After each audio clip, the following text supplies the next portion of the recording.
नमस्कार, स्वागत है आपका। आपके साथ में हूं अमित गर्ग शुक्ला। संभल में गंगा के किनारे 1000 बीघे से ज्यादा सरकारी जमीन का अवैध तरीके से आवंटन कर दिया गया। कई बार पट्टा निरस्त हुआ, लेकिन सिस्टम में बैठे जिम्मेदारों की मिलीभगत से बार बार पट्टे जारी होते रहे। करीब 2 दशक पुराने फर्जी आवंटन के इस खेल में अब जिम्मेदारों पर शिकंजा कसना शुरू हो गया है। लेखपाल की शिकायत पर मामले में FIR दर्ज की गई, जिसके बाद पुलिस ने पूर्व SDM और ग्राम प्रधान समेत 6 लोगों को गिरफ्तार कर जेल भेज दिया। इन पर सरकारी जमीन के फर्जी पट्टे तैयार कर नियमों को दरकिनार कर अपात्रों के नाम आवंटन के आरोप लगे हैं। जांच समिति की रिपोर्ट के आधार पर दर्ज FIR के बाद पुलिस लगातार कार्रवाई कर रही है। क्या है पूरा मामला, कब शुरू हुआ ये खेल और कैसे जांच में खुली परत दर परत सच्चाई और किन लोगों पर लटकी है कार्रवाई की तलवार, देखिए संभल से हमारी खास पड़ताल।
झाऊ श्रेणी की जमीन पर फर्जी पट्टों का खेल, ताक पर नियम कायदा, अपात्रों को पहुंचाया फायदा। फर्जी दस्तावेजों से खेल, जिम्मेदारों ने किया घालमेल। एक तरफ जांच जारी, दूसरी ओर आवंटन की बेकरारी। जांच में मिली खामियां, शुरू हुई गिरफ्तारियां। वक्त का पहिया जब इंसाफ की चौखट पर दस्तक देता है तो अधिकारी कितना ही बड़ा क्यों न हो, कानून के फंदे में फंस ही जाता है। यहाँ हम बात कर रहे हैं गुन्नौर तहसील में तैनात उप जिलाधिकारी ओमवीर सिंह की, जिन्होंने अपनी कलम का गलत उपयोग करते हुए 71 हेक्टेयर भूमि को खुर्द-बुर्द करने का काम किया। उनके साथ में करम सिंह चौहान तहसीलदार के ऊपर भी गिरफ्तारी की तलवार लटकती हुई नजर आ रही है। ये वही तहसील है जहाँ से फर्जी पट्टों के आवंटन का ताना बाना बुना गया, जिसमें सारे अधिकारियों की अगर बात करें उस टाइम के, तो उनकी भूमिका पर सवाल खड़े होते हुए नजर आते हैं। ये है संभल जिले की गुन्नौर तहसील में असदपुर, सुखेला और आसपास के गांव में गंगा किनारे फैली सरकारी झाऊ श्रेणी की जमीन। वही जमीन जिस पर गरीबों के अधिकार की बात होती है। राजस्व अभिलेखों के मुताबिक ये भूमि सरकारी थी और चकबंदी प्रक्रिया के अधीन थी, लेकिन आरोप है कि नियमों की धज्जियां उड़ाकर इस जमीन की अपात्रों के बीच बंदरबाट कर दी गई। करीब 71.55 हेक्टेयर यानी करीब 1144 बीघा सरकारी जमीन, जिसे फर्जी दस्तावेजों के जरिए अपात्र लोगों के नाम आवंटित कर दिया गया। शिकायत आई, जांच बैठी और फिर खुलने लगी परत दर परत सच्चाइयां। पूरी खबर दिखाएंगे, पहले जान लेते हैं मामला क्या है। गुन्नौर में झाऊ श्रेणी की जमीन का फर्जी पट्टा घोटाला। 1144 बीघा सरकारी जमीन की बंदरबाट का आरोप। 2007 के बाद फर्जी दस्तावेजों से अवैध पट्टा जारी। 2018 में फर्जी पट्टा निरस्त, 58 के खिलाफ FIR। 2019 में 162 लोगों के पक्ष में फिर से पट्टा जारी। इस आवंटन की प्रक्रिया में भी मिली गंभीर खामियां। जांच जारी रही, फर्जी पट्टों का खेल भी चलते रहा। जांच समिति ने जून 2026 में सौंपी विस्तृत रिपोर्ट। जुलाई 2026 में लेखपाल ने मामले में दर्ज कराई FIR। पूर्व SDM समेत 19 लोगों को बनाया नामजद आरोपी। पुलिस ने 6 आरोपियों को गिरफ्तार कर भेजा जेल। गुन्नौर तहसील के असदपुर भोना नंगला में इस वक्त हमारी मौजूदगी है, जहां पर 71 हेक्टेयर झाऊ श्रेणी की भूमि पर सरकार अधिकारियों की मिलीभगत के चलते कुछ विशेष नामों पर पट्टे कर दिए गए। ये कहा जा सकता है कि जो गरीबों के लिए पट्टे आवंटित हुए उनको फर्जी दस्तावेज के आधार पर कुछ सफेद पोशों के नाम कर गया। ये पूरी जमीन मैं आपको दिखाना चाहूंगा, जहां तक ये नजर जारी होगी ये पूरी झाऊ श्रेणी की जमीन है और यहाँ पर जो है अब तक खनन होता हुआ आ रहा था। यहाँ पर अधिकारियों की मिलीभगत के चलते कुछ सफेद पोशों के नाम इस जमीन को कर दिया गया। पुलिस में लेखपाल स्वाति शर्मा की ओर से दी गई शिकायत की यही वो कॉपी है जिसमें झाऊ श्रेणी की जमीन के पट्टा आवंटन में फर्जी वाड़े का आरोप लगाया गया है। शिकायत के मुताबिक जमीन के आवंटन में नियमों का पालन नहीं किया गया और फर्जी दस्तावेजों के सहारे अपात्र लोगों को लाभ पहुंचाया गया। लेखपाल की तहरीर पर थाना गुन्नौर में 2 जुलाई को एफआईआर दर्ज की गई। शिकायत में कहा गया कि गांव सुखेला की 71.55 हेक्टेयर यानी करीब 1144 बीघा सरकारी जमीन के संबंध में वर्ष 2007 के बाद फर्जी दस्तावेज तैयार कर अवैध पट्टे जारी किए गए।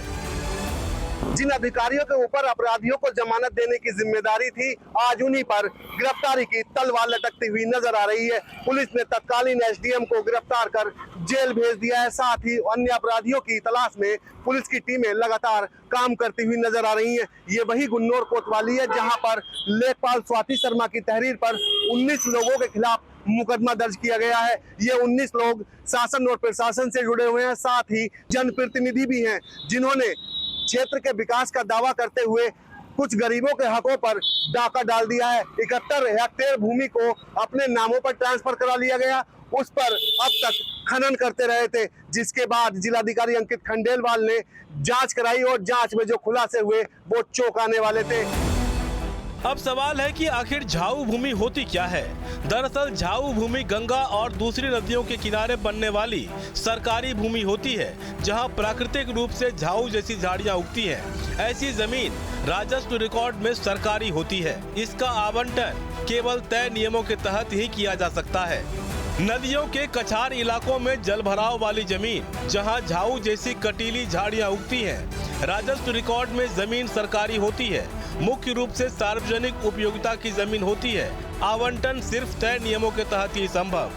ऐसी जमीनों के पट्टा आवंटन के लिए ग्राम सभा की खुली बैठक, पात्रता और लॉटरी सिस्टम को भी अपनाया जाता है। इन प्रक्रियाओं के बाद ही किसी को पट्टा दिया जा सकता है, लेकिन जांच रिपोर्ट कहती है कि इनमें से कई नियमों का पालन ही नहीं हुआ। इस मामले में तत्कालीन एसडीएम, पूर्व तहसीलदार और लेखपालों की भूमिका पर भी सवाल खड़े हो रहे हैं। साथ ही कई सफेद पोश भी इस मामले में सामने आए हैं। अब उन पर गिरफ्तारी की तलवार लटकती हुई नजर आ रही है। अब देखने वाली बात यह होगी कि पुलिस के हाथ इन सफेद पोशों के गिरबान तक कब पहुंचेंगे। ये कहानी 1-2 साल पुरानी नहीं, करीब 2 दशक पुरानी बताई जा रही है। पहले फर्जी दस्तावेज बने, फिर पट्टे हुए, फिर शिकायत हुई, फिर मुकदमा, फिर पट्टे निरस्त, लेकिन खेल रुका नहीं बल्कि दोबारा शुरू हो गया। अब एक बार फर्जी वाड़े की टाइमलाइन पर नजर डाल लेते हैं। साल 2007 में फर्जी दस्तावेजों से कथित अवैध पट्टे का खेल शुरू हुआ। 2018 में 58 लोगों के खिलाफ पहली एफआईआर दर्ज कराई गई और अपात्र लाभार्थियों के पट्टे निरस्त किए गए। 2019 में 162 लोगों को फिर से पट्टा जारी किया गया। एसडीएम पर नियमों की अनदेखी के आरोप लगे। 2021-22 में रिकॉर्ड में संशोधन किया गया। जांच में नियमों के उल्लंघन की भी बात सामने आई। 2023 में 17 पट्टे फिर से निरस्त किए गए। इसके बावजूद 145 नाम रिकॉर्ड में बरकरार रहा। 4 जून 2026 को जांच समिति की रिपोर्ट आई। 2 जुलाई 2026 को नई एफआईआर दर्ज कराई गई, जिसमें 19 नामजद आरोपी बनाए गए। उनमें से अब तक 6 गिरफ्तार किए जा चुके हैं। जांच में ये भी सामने आया कि ये कोई पहली बार नहीं था। वर्ष 2018 में भी इसी जमीन के आवंटन को लेकर तत्कालीन अधिकारियों, कर्मचारियों और 58 अपात्र लाभार्थियों के खिलाफ मुकदमा दर्ज किया गया था। उस समय फर्जी पाए गए पट्टों को निरस्त भी कर दिया गया, लेकिन इसके बावजूद मामला यही नहीं रुका। आरोप है कि 2019 में तत्कालीन उप जिलाधिकारी ओमवीर सिंह ने 162 लाभार्थियों के पक्ष में दोबारा पट्टों को स्वीकृति दे दी। जांच समिति की रिपोर्ट में कई बड़े दावे किए गए। रिपोर्ट के मुताबिक आवंटन के लिए खुली ग्राम सभा नहीं हुई, पात्रों का सत्यापन नहीं हुआ, लॉटरी प्रक्रिया नहीं अपनाई गई, पट्टेदारों को वास्तविक कब्जा नहीं दिलाया गया, दस्तावेजों और रिकॉर्ड में भी मिली गड़बड़ी, फर्जी दस्तावेजों के इस्तेमाल की आशंका। समिति ने 4 जून 2026 को अपनी रिपोर्ट जिलाधिकारी को सौंपी। रिपोर्ट में संबंधित अधिकारियों, कर्मचारियों और अन्य जिम्मेदार व्यक्तियों के खिलाफ विभागीय और वैधानिक कार्रवाई की सिफारिश की गई।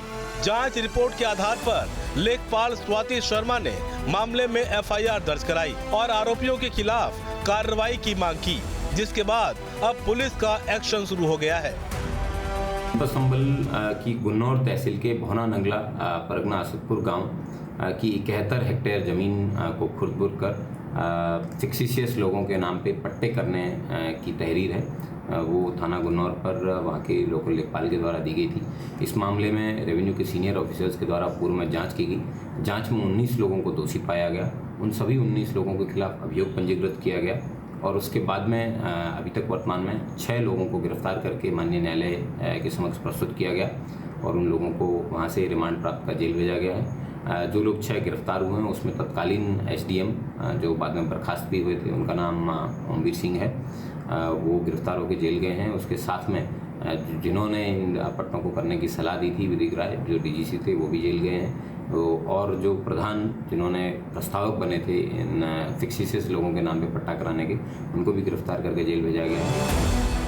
एफआईआर में बर्खास्त एसडीएम ओमवीर सिंह, तत्कालीन तहसीलदार करम सिंह, पूर्व जिला शासकीय अधिवक्ता राजस्व जय भारद्वाज, तत्कालीन ग्राम प्रधान विक्रांत सहित कुल 19 लोगों को नामजद किया गया। इसके अलावा राजस्व विभाग, चकबंदी विभाग और पंचायत से जुड़े कई अन्य अधिकारियों और कर्मचारियों के नाम भी शामिल किए गए।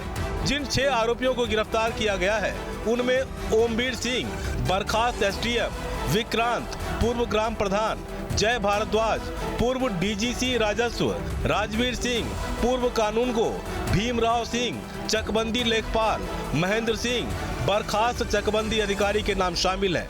पुलिस का कहना है कि मामले की विवेचना अभी जारी है और जांच के दौरान यदि अन्य लोगों की भूमिका सामने आती है तो उनके खिलाफ भी नियमानुसार कार्रवाई की जाएगी। 6 लोगों को गिरफ्तार करके जेल भेजा गया है और एक कुल 71 हेक्टेयर ज़मीन है जिसको खुर्द-बुर्द करने के प्रयास किए गए थे। वर्तमान में उन सभी पट्टों और सभी जो पोजीशन है उसको निरस्त करके 71 हेक्टेयर ज़मीन है उसको वापस सरकारी कब्जे में दिए जाने के प्रयास हैं। लोगों के खिलाफ कार्रवाई की जाएगी जिन जिन लोगों के द्वारा प्रत्यक्ष या अप्रत्यक्ष रूप से इस प्रोसेस के अंदर पार्टिसिपेट किया गया, जिसमें ज़मीन है वो खुर्द-बुर्द करने के प्रयास। इस मामले में बर्खास्त एसडीएम ओमवीर सिंह का नाम पहले भी विवादों में रहा है। आरोप है कि वर्ष 2013 से 2015 के बीच अलीगढ़ जिले की कोल तहसील में तहसीलदार रहते हुए उन्होंने नियमों की अनदेखी कर करोड़ों रुपए मूल्य की सरकारी जमीन के आवंटन में भी अनियमितताएं की थी। उस मामले की जांच शासन स्तर पर हुई थी और कार्रवाई के बाद उन्हें सेवा से बर्खास्त कर दिया गया था। फिलहाल पुलिस ने 3 लेखपाल समेत पूर्व उप जिलाधिकारी ओमवीर सिंह को गिरफ्तार कर सलाखों के पीछे भेज दिया है। शेष 13 आरोपियों की गिरफ्तारी के लिए टीमों का गठन किया गया है। अब देखने वाली बात यह होगी कि फरार आरोपी कब पुलिस के हत्थे चढ़ेंगे।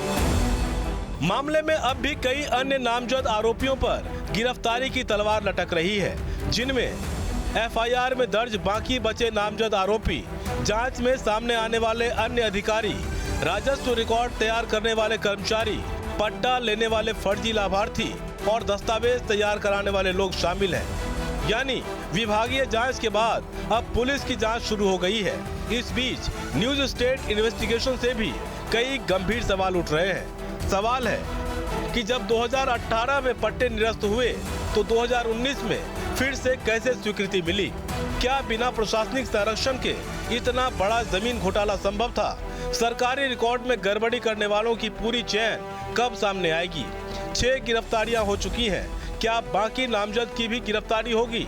क्या अपात्रों से जमीन लेकर सरकारी नुकसान की भरपाई होगी? करीब 20 साल का खेल, सरकारी जमीन, फर्जी दस्तावेज, बार बार निरस्त होते पट्टे, फिर दोबारा आवंटन और अब एक के बाद एक गिरफ्तारियां। संभल का ये मामला सिर्फ एक जिले का नहीं बल्कि सरकारी जमीनों की सुरक्षा और राजस्व व्यवस्था पर बड़ा सवाल है। अब नजर पुलिस की अगली कार्रवाई पर है कि इस बहुचर्चित सरकारी भूमि आवंटन प्रकरण में आगे और क्या खुलासे सामने आते हैं। पुलिस ने अब तक इसमें 19 लोगों के खिलाफ मुकदमा दर्ज करने की कार्रवाई की है। वहीं एसपी के आदेश पर निवर्तमान उपजिलाधिकारी ओमवीर सिंह समेत 6 लोगों को जेल भेज दिया गया है। इसमें 3 लेखपाल, पूर्व ग्राम प्रधान और ओमवीर सिंह एसडीएम का नाम शामिल है। अभी पुलिस की जांच जारी है। लगातार परत दर परत मामला खुलता हुआ नजर आ रहा है। पुलिस ने लेखपाल स्वाति शर्मा की तहरीर के आधार पर कुल 19 लोगों के खिलाफ मुकदमा दर्ज करने की कार्रवाई की है। अब देखना यह होगा कि पुलिस की जांच में कितने नए चेहरे सामने आएंगे। अपने सहयोगी के साथ रूपक त्यागी, न्यूज स्टेट संभल।